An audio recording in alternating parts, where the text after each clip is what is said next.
Over the next roughly 20 to say 30 years, there's projected to be like 1.7 million more people moving into the Puget Sound Basin. We've been all over the state, primarily looking at ways to preserve farmland.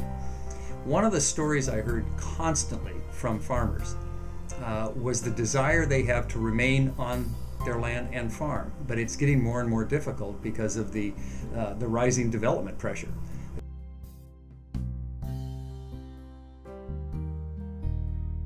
Our local jurisdictions, our cities and counties, need help in making investments in their public infrastructure, whether it be their roads or their utilities or their housing stock.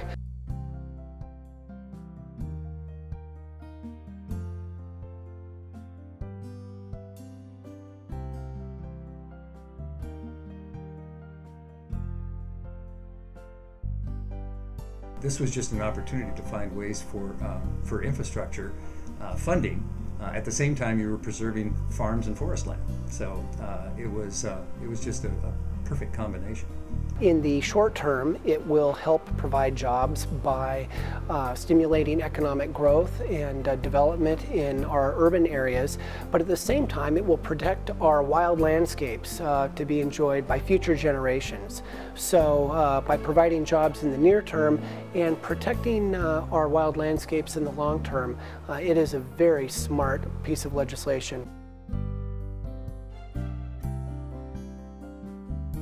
But I think one of the things that intrigues me more about the bill than anything else is it sets up an opportunity for decision makers as well as citizens to find the connection they have between those who live in the rural area and those who live in the urban area.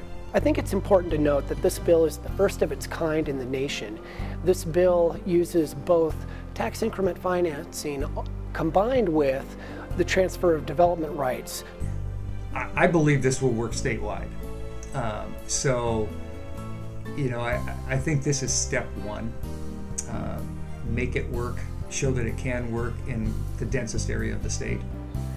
It's easy to get caught up in the details of legislation here in Olympia, but the reality is we're all working towards the same goal, and that is to improve the quality of life for current and future generations in the state of Washington. This legislation is going to help us do that, and the Cascade Land Conservancy has been a leader in helping us maintain and improve the quality of life for all Washingtonians.